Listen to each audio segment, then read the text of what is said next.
Luke chapter 18. But he said to them a parable, to that which is binding, that they always pray and are not discouraged, saying, There was a judge in the city, not fearing God, and not shying any human. But a widow was in that city, and came to him, saying, Out justify me away from my judicial opponent.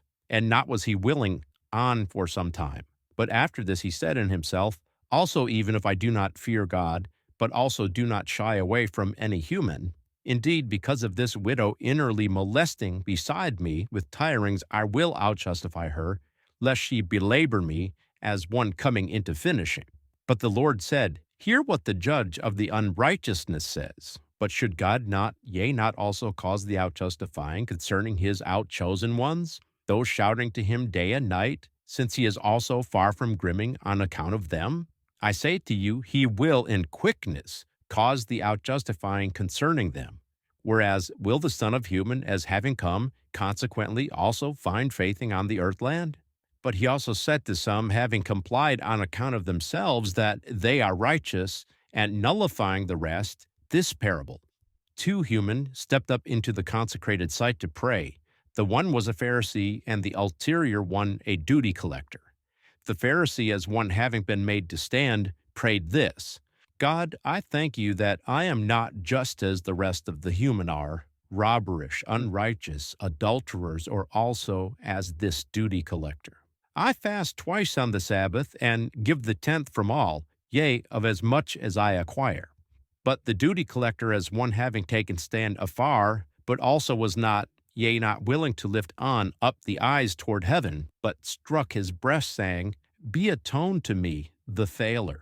I say to you, this one descended into his dwelling site as one having been justified, beside that one, since everyone heightening himself will be lowered, but the one who lowers himself will be heightened. But they also brought him the baby so that he may touch them. But the learning ones, having perceived this, warned them. But Jesus called them, saying, Let the playing ones come to me, and prevent them not, for of such is the regency of God. Amen, I say to you, who as it were does not receive the regency of God as a playing one, does not, yea, not come into it. And an arch person asked on him, saying, Good teacher, by what then, as having done it, will I law accordingly allot Aeonian life? But Jesus said to him, What do you call me good? Not one is good, except one, the God. The inner aims you perceive: not should you commit adultery, not should you murder, not should you steal, not should you give false testimony, value your father and your mother. But he said, All this I have kept out from my youth. But hearing this, Jesus said to him, Of one thing you are deficient.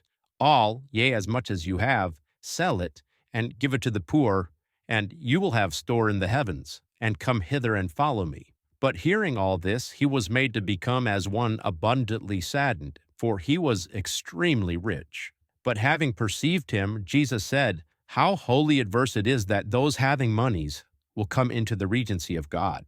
For it is easier for a camel to come through the borehole of a driven awl than that a rich one comes into the regency of God. But those hearing this said, And who then is able to be saved? But he said, No ability might is by human, but by God is ability might. But Peter said, Perceive, we left all and followed you.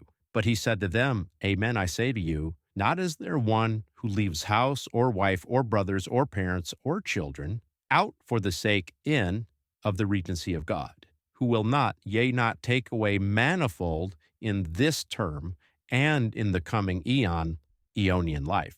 But having beside taken the 12, he said to them, Perceive, we step up into Jerusalem, and it will be finished all, that having been written through the prophet on account of the Son of the Human. For he will be given beside up to the nations, and will be scoffed at, and will be treated wickedly, and will be spit on. And those scourging him will slay him, and in the third day he will rise. And they themselves understood not one of these things, and this talk was as one having been secreted from them. And they did not know the things being said. But it came to be, in that he drew near towards Jericho, a blind one had seat beside the way, begging. But hearing from the throng going by, he explored what this may be. But they announced Jesus the Nazarene come passes by. And he shouted, saying, Jesus, Son of David, have mercy on me. And the ones leading before warned him, so that he may hush up. But he cried much, much more, Jesus, Son of David, have mercy on me. But as having been made to stand, Jesus commanded that he was led to him. But he, drawing near, he asked on him, What do you want that I should do for you? But he said, Lord, that I may be capable of uplooking. And Jesus said to him, Become capable of uplooking. Your faithing has saved you. And immediately thereafter he was capable of uplooking, and followed him, glorifying God. And all the people, having perceived this, gave praise to God.